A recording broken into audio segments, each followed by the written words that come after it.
This is eHobbyist blog, a log of electronics hobbyist activities aimed at city dwellers who have limited space, limited money, and limited time. My name is Neil. Welcome.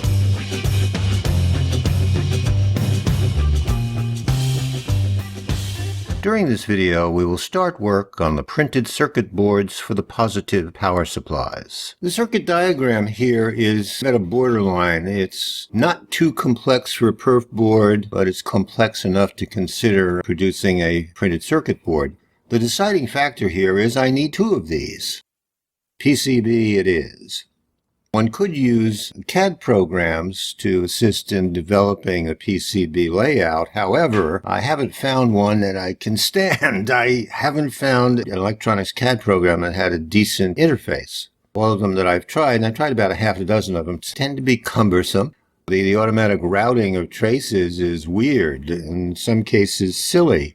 So I wind up having to manually reroute the traces anyway, and since I have to do that, I figure, well, I'm going to draw them from scratch to begin with. My major limitation is this 2.5-inch space I have available at the back of the prototyping system, and I need to stay within this. Now I'm going to start by deciding what is the central theme of the circuit and then center on that and build around it. In this particular circuit, it's simple. The central theme is the 723 IC. Draw that, and now I'm going to connect those pins on the IC that need to be connected. And then I'm going to radiate outward. Now I have a capacitor that I need to connect to two pins of the IC, and it needs to be very close to those pins. C2, which is the compensation capacitor. Now I need to stick the input common attached to pin 7, and R1 is attached between pin 5 and pin 6. Now R3, which is the external resistor, we have pads going out to that. R2 is part of the voltage divider that's connected to R1 and to a ground. R4 is directly connected to the pin and trying to work from the IC outward. So I have R4 connected to the variable R3.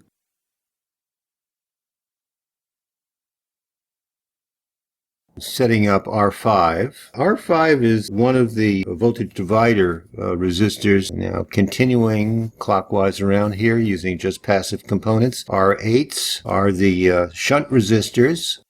I only need one of them, but I want to put another one here so I can adjust that downwards because I had some problems with the breadboarded version. And now I'm going to move that common out, and the common is going to be attached to a series of capacitors, which I'm setting up here.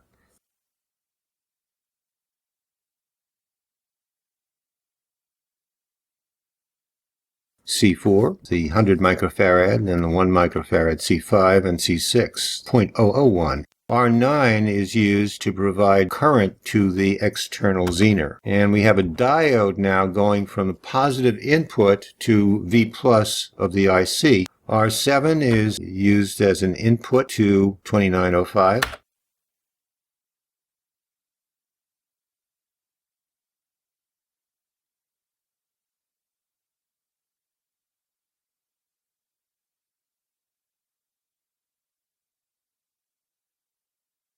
And now the 2905, Q2. So I'm now up to the active components, Q2. I've got most of the passive components built in so far, working outwards from the integrated circuit.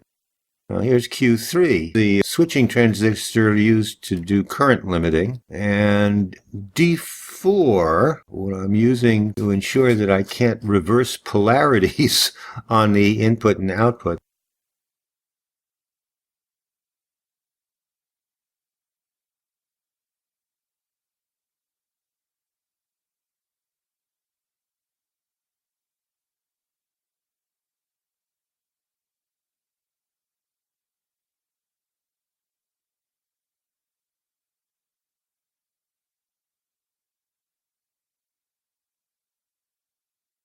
And another D5 is going to provide a path in the event that the output positive winds up getting higher than the input positive, which could happen as I turn the power off on a capacitive load.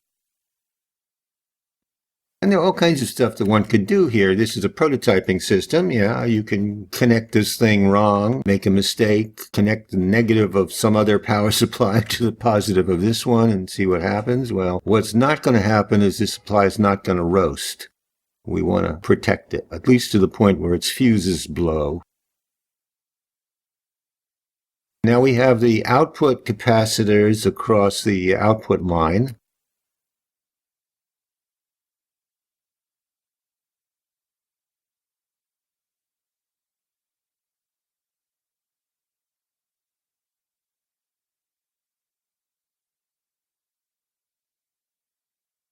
And this green trace is used to represent a jumper because I didn't know how to get to R10 from the base of Q3. Now I've got leads going to the power supply.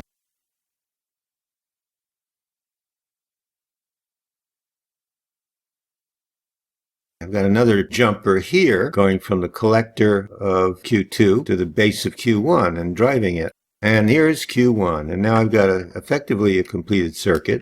There's still some things to work out here, necessary evils. First of all, I want some traces to indicate areas of this printed circuit board that I don't want to waste etchant on.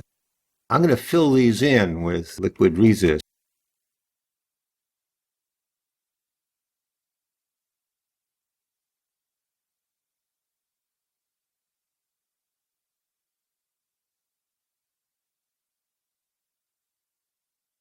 And then I need mounting holes for screws. At the point where I actually produce it, those areas are going to be filled in. I created a version of this with a TO3 transistor instead of the T220 transistor, and it's, lo and behold, about 2 inches too long. However, I just wanted to mock it up and see what it looks like, and there is the mock-up. Before I can proceed, I really have to separate the top and bottom of the enclosure. I attached the output of the rectifier filter modules for this positive supply to the binding posts to make breadboarding easier, and now I need to undo this so I can separate the two halves of the enclosure. I'm going to have to address this issue, but not right now.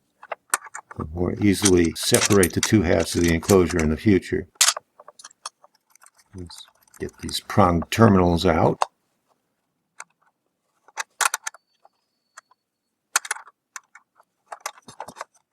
And now just disconnect the AC connector. I need something like that for the other connections. So here is the mock-up of my TO3 version of the power supply, and I like this because it's nifty, it's small, and it's self-contained. You could probably get 500 milliamps out of this without making any further changes. Just screw it into your project, and it's variable, and it's current limited, not thermally limited. So you don't wind up roasting your transformers. All right, now I want to take a look at what the implications are from the bottom half of the enclosure. And it's too bleeping big, and there's really no way to stick this into the enclosure. So here I have the final version of the printed circuit layout. Magenta colored objects are the top layer, and the black colored objects are the bottom foil layer. I printed off the printed circuit board layouts. I need 2 of them, and I'll do 2 of them at once. And now we're measuring some FR4 board, and I cut it up to size.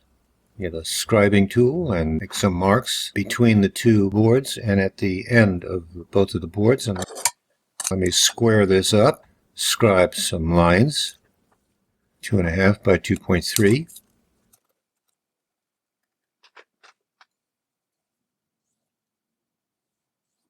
Now that I've scribed it, I'm going to go over those scribed lines with a Sharpie, make it more visible when I need to cut it.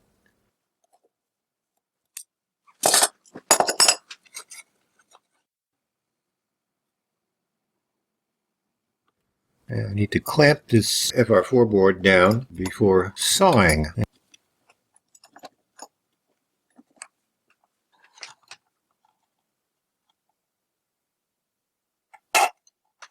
And this time I'm using a manual mini hacksaw. A relatively small piece of material, and hopefully I can get this done without incident. Seems to be working far better than the Dremel so-called scrolling so-called saw. I did go a bit off line in the middle there.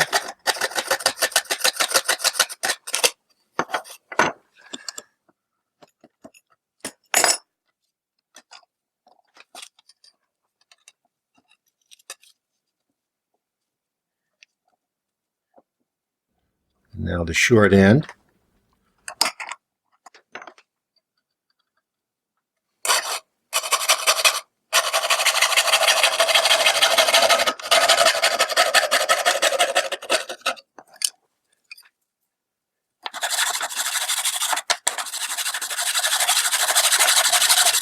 Now I'm going to start filing the long edge that I messed up, get it flat.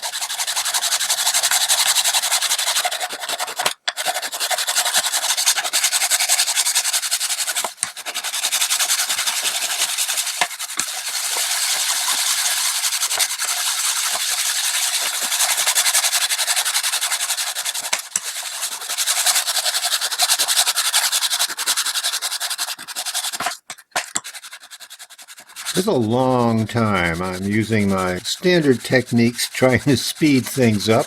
The video is double speed, and I've got all manner of crossfades to indicate that time is marching on, and it's marching on a lot slower than what you see in the video.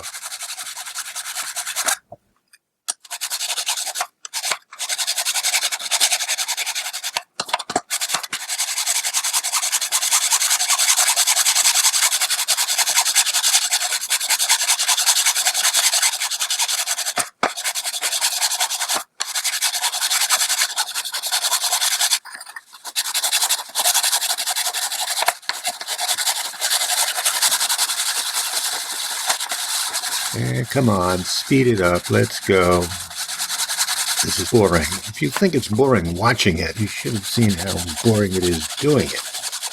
Now, this sort of thing took a half hour, 45 minutes to do. Maybe I should invest in a belt sander, but I've got no place to put it.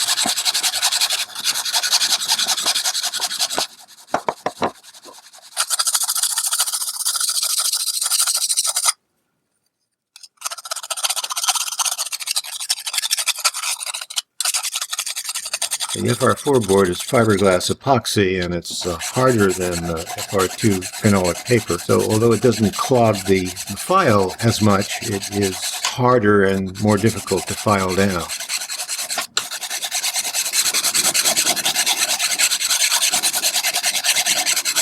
In this video, I designed a printed circuit board layout for a variable external power supply. I constructed a model of this design using a TO3 transistor and heatsink, but had to abandon the board. It was too big.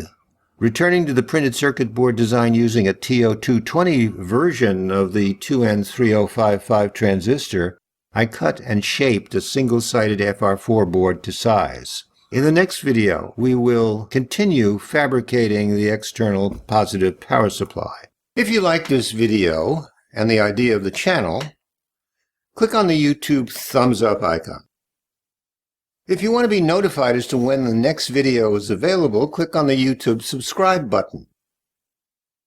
If you want to suggest future directions or topics, make corrections to published videos, or voice your opinion on related matters, then leave a YouTube comment. If you want to see supplementary material that cannot be easily presented in video form, such as high-res graphics, files in different formats, lists of references, go to the corresponding website. Until the next time, good day.